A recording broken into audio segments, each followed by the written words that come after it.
আসসালামু আলাইকুম। যারা কন্টেন্ট ক্রিয়েটর আছেন তারা কন্টেন্ট মনিটাইজেশন পলিসি ইস্যু নিয়ে ভাবতেছেন, আর কোনো চিন্তার কারণ নেই। ফেসবুক এখন আপডেট খুব সুন্দর একটা সিস্টেম করে দিয়েছে, যার মাধ্যমে আপনারা চাইলে 24 থেকে 48 ঘন্টার মধ্যে আপনাদের কন্টেন্ট মনিটাইজেশন পলিসি ইস্যুটা রিমুভ করতে পারবেন। তার জন্য আমার ভিডিওটা পুরোপুরি দেখতে হবে। আমি এখন সরাসরি চলে যাব আমার মোবাইল স্ক্রিনে। ভিডিওটি শেষ পর্যন্ত দেখতে থাকুন, আপনারও উপকারে আসবে। এখন সরাসরি চলে আসছে আমার মোবাইল স্ক্রিনে।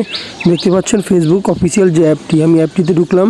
ঢোকার পরবর্তীতে এখানে থ্রি ডট মেনু আছে, সেখানে আমি কর্নারে ক্লিক করলাম। আমার প্রোফাইলে যাওয়ার পর আমি ক্লিক করলাম এখানে আমার প্রফেশনাল ড্যাশবোর্ডে ক্লিক করার পরে আমি এখানে সোজা নিচে চলে আসলাম। আপনারা দেখতে পাচ্ছেন নিচের দিকে স্ক্রল করবেন, এরকম একটা ইন্টারফেস শো করবে। করার পরবর্তীতে আপনারা এখানে দেখতে পাচ্ছেন profile recommendation, monetization, earn achievements for creating reels বা আদার্স অনেক কিছুই। এখানে আপনি চলে যাবেন মনিটাইজেশন যে অপশনটা আছে এখানে ক্লিক করার পরে আপনাদেরকে ঠিক এরকম একটা ইন্টারফেসে নিয়ে চলে আসবে। এখানে দেখতে পাচ্ছেন stars, ads on reels, bonus, instream ads. নিচের যে অপশনটা আছে একদম নিচে যে দেখতে পাচ্ছেন ইনস্ট্রিম অ্যাডস 4 নাম্বারটি অপশন আছে, এখানে ক্লিক করবেন। ক্লিক করার পর আপনাদেরকে ঠিক এরকম একটা ইন্টারফেস শো করবে। শো করার পরে এখানে দেখতে পাচ্ছেন এখানে আপনার লেখা আছে কন্টেন্ট মনিটাইজেশন পলিসি, ঠিক আছে। নিচে আছে আপনার আমার ওয়াচ টাইম দেখেন আমার 2,16,075 মিনিট অলরেডি কমপ্লিট হয়ে গেছে, 5টা লাইভ ভিডিওস এবং আমার 5,000 ফলোয়ার্স এবং আমার you reside in an eligible country, মানে আমার সব কিছু কমপ্লিট। জাস্ট আমি সেট আপটা পাচ্ছি না কন্টেন্ট মনিটাইজেশন পলিসি ইস্যুর কারণে। এই ইস্যুটা কীভাবে রিমুভ করবেন সেটা আপনাদেরকে সরাসরি আমি দেখিয়ে দেবো। আপনারা দেখেন এখন এখান থেকে একটা স্ক্রিনশট নেবেন। এখন যেখানে আমি আছি সেইখানের একটা স্ক্রিনশট নেবেন। স্ক্রিনশট নেওয়ার পরবর্তীতে আপনারা ঠিক ব্যাক চলে আসবেন।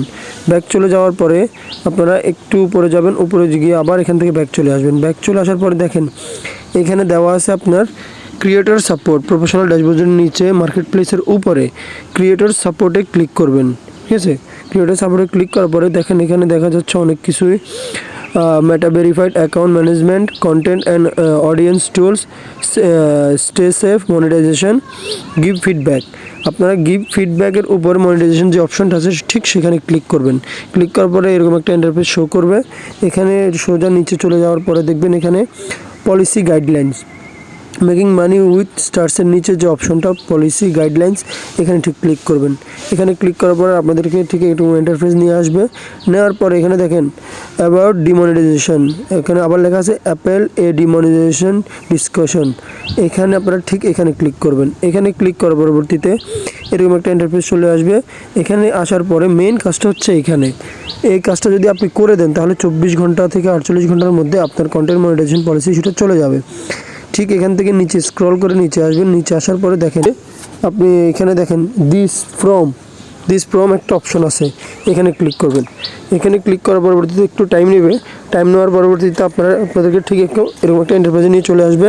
দেখেন মনিটাইজেশন পলিসি অ্যাপেল, মানে আপনি এখানে পলিসি ইস্যু রিমুভ করার জন্য আপনি অ্যাপ্লাই করতে পারবেন। তো যদি আপনার পার্টনার মনিটাইজেশন পলিসি ইস্যু হয় এরপরে যদি আপনার কন্টেন্ট মনিটাইজেশন পলিসি ইস্যু হয় তার জন্য কন্টেন্ট মনিটাইজেশন পলিসি ইস্যু এখানে ক্লিক করবেন। আর এখানে হচ্ছে মেন কাজ যে পেজ ইউআরএল, ভিডিও ইউআরএল। আপনি আপনার যে প্রোফাইল থেকে আপনার যে প্রোফাইল লিঙ্ক আছে প্রোফাইল লিঙ্কটা কপি করে পেজ ইউআরএল এখানে পোস্ট করে দেবেন। এরপর হচ্ছে ভিডিও ইউআরএল, এখানে আপনার অরিজিনাল একটা কন্টেন্ট, যে ভিডিওর মধ্যে আপনি কোনো রকমের কোনো কিছু ব্যবহার করেন না, কোনো উইদাউট সাউন্ড ব্যবহার করেন নাই, একদম আপনার রিয়েল অরিজিনাল কন্টেন্ট, বড় একটা কন্টেন্টের লিঙ্ক আপনি ঠিক ভিডিও ইউআরএলের এই জায়গায় দিয়ে দিবেন। উপরে দিবেন হচ্ছে ফেসবুক প্রোফাইল লিঙ্ক। দেওয়ার পরবর্তীতে আপনি এখানে সেন্ডে সাবমিট করবেন। সাবমিট করার পরবর্তীতে ইনশাআল্লাহ 24 থেকে 48 ঘন্টার মধ্যে আপনার কন্টেন্ট মনিটাইজেশন পলিসি সেটা চলে যাবে। আপনি ঠিক এভাবে 2বার করে দেখবেন, দেখার পরবর্তীতে ইনশাআল্লাহ আপনার কাজ হয়ে যাবে।